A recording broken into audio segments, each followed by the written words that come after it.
on YouTube? What's up? It's me, the D-Bex, and it is Saturday. I'm a day late and $1 short. I already know. It is November 4th, Saturday. It is at 8 o'clock. Let's just call it 8 o'clock. It's a little bit past 8, but we'll call it 8. And welcome back to My Life on the X List. Tonight, I have a few things. I'm now getting I've trust me, I'm always constantly looking for topics and like what I'm gonna like put a pin in to talk about.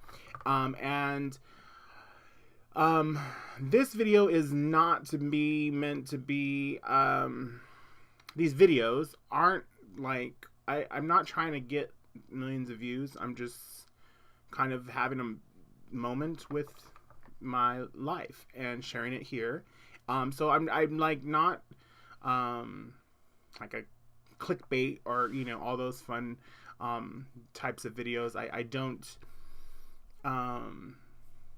I just talk about whatever I want to fucking talk about. And so I've been getting my topics from conversations I've been having, or people asking me questions, or subjects that people I've seen on Facebook be a hot topic, or I'm trying to stay away from the political stuff because everyone, I'm sure, if you're watching this vlog, you probably feel the same way I feel, so there's no need to get into all that. To be completely honest, I just, you know, I'll be here. I will create a vlog that's going to go on for 24 hours if that were the case, if you want to get into all that. But the first thing I do want to cover, today, and again, I know I'm late on the subject matter. However, I did want to, chime in on, RuPaul's Drag Race Season 3 All-Stars, because I feel like there's some major contenders on this show. I'm kind of a enthusiast of all the queens on there. I mean, I really honestly know, and this is no shade to Aja, I just feel like it was really early for them to bring her back, but I also felt it was really early to bring the other girls back. I forget what their names, who they were, like Katya and the other one right off the season. Not Katya. Was it Katya? No. Whomever. It was Katya and Ginger Minj. Like, coming off their season, I thought it was really soon for them to bring them back. So I definitely really feel like it's real soon to bring Aja back. Although, I mean, she's going to make for great TV, of course.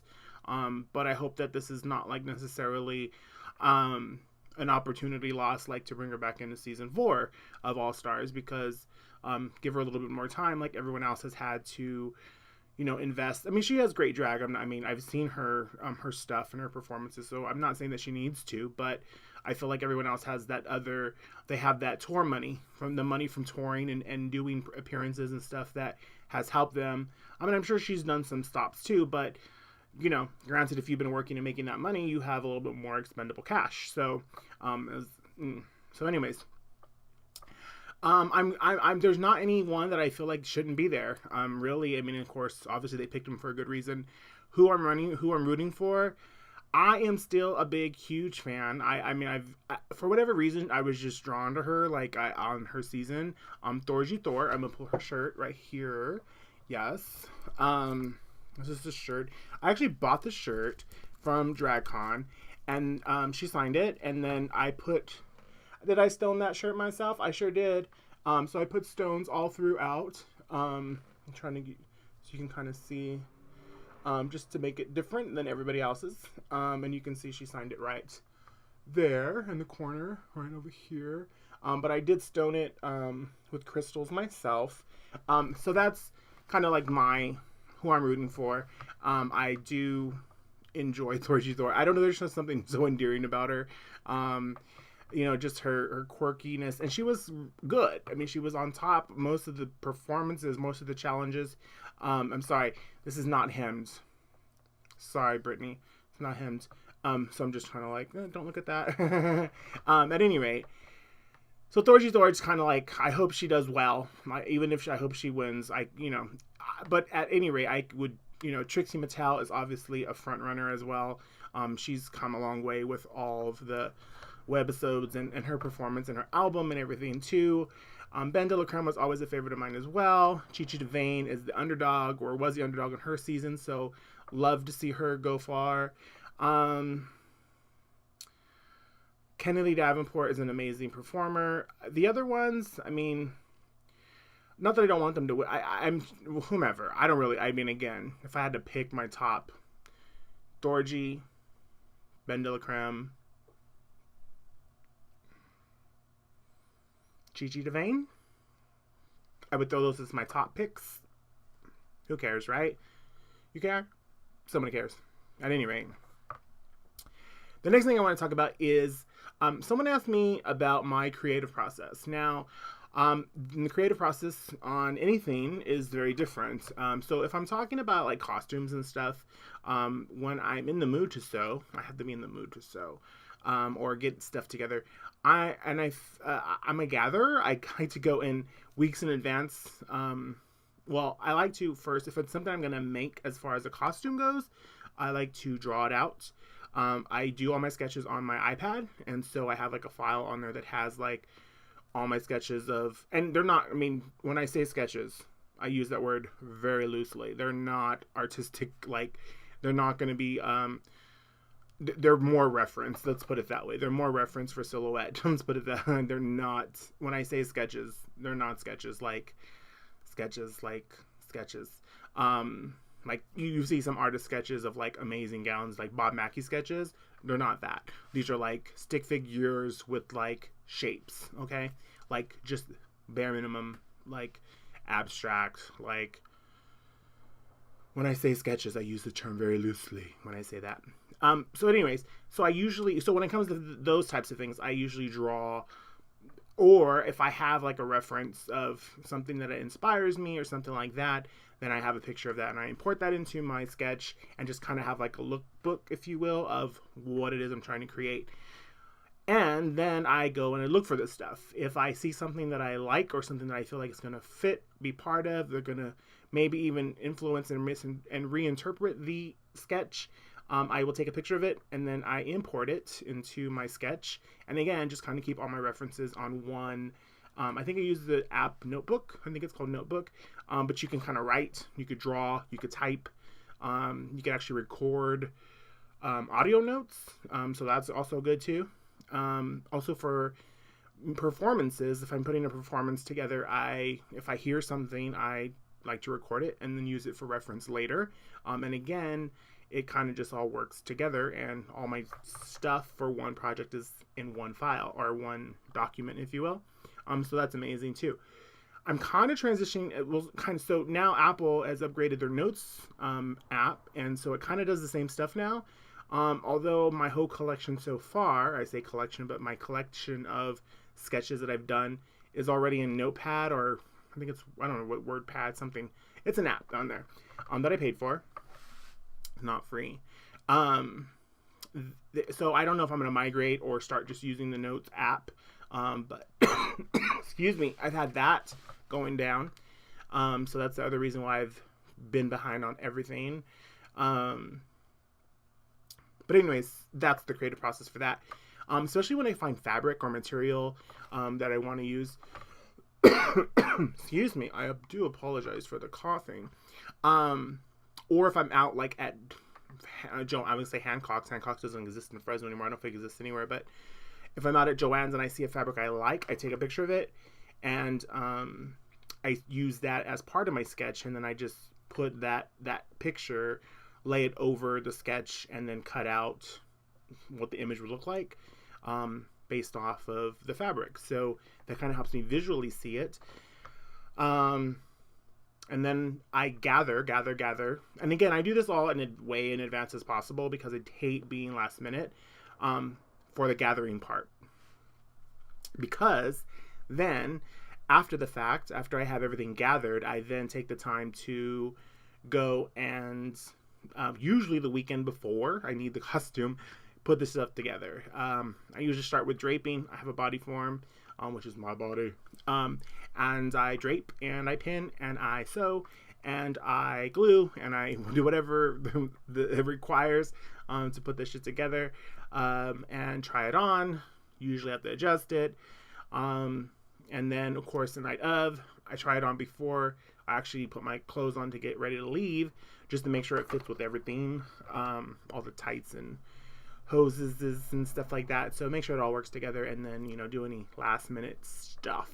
So yeah, that's that process. As far as creating visual arts, as far as the flyers or promotions or anything like that, I like to get a head start. I like to have everything knocked out as soon as I can and get stuff done early when I can. And I say when I can because sometimes I don't know what I'm making. Sometimes I always have, anytime that I see something that I like, that I'm influenced by, that I'm in, feel like that would be, it inspires me. Again, I pull it.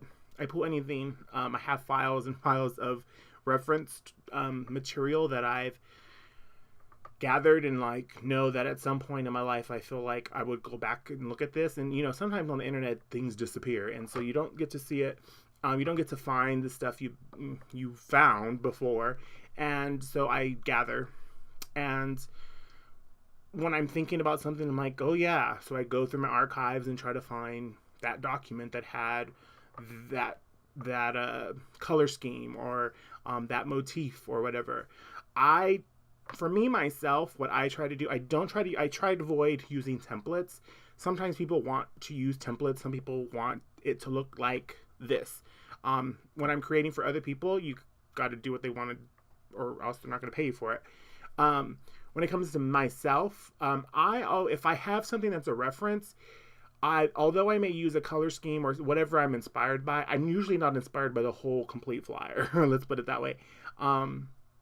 I usually am inspired by a color scheme, a font, a look, a feel, a vibe of it. But I usually attempt to reimagine that in a way that's clearly not a duplicate of the original. Because I hate when people use my stuff. And my stuff has been used many a times. As far as let's not get into it.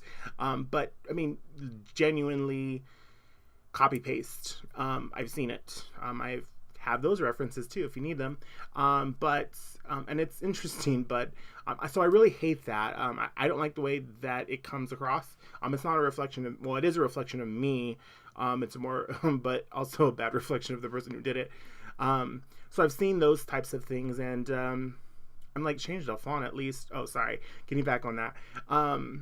So yeah, so I just keep references for a lot of things, and I usually try to avoid it looking anything similar to the original or anything very in tune with the original. I usually try to go complete different directions with it so that it's not, oh, you copied this or that or the third. Same thing with like looks. When it comes to visuals, as far as I just, like I said earlier, when I talk about looks or silhouettes or things like that, I usually still try to mix it up so it's not like, oh, you got that from that. Well, no, I didn't. But thanks for trying. I hate when people do that too, because it's like, well, how do you know? How are you going to tell me what I was thinking? I hate when people try to tell me what I was thinking. You in my head? You in my head? You in my head? What's going on there? What's going on in there? It's crazy. Get out of there. So yeah. And then as far as video footage, same thing as well. I usually try to have a look for it as well, have an idea in my brain, and then build off of that. I don't really look at other videos for references. I mean, obviously I love watching music videos and visual art stuff on YouTube or Facebook or wherever you find it. Anything really, even commercials can be inspiring if you allow them to and if you pay attention.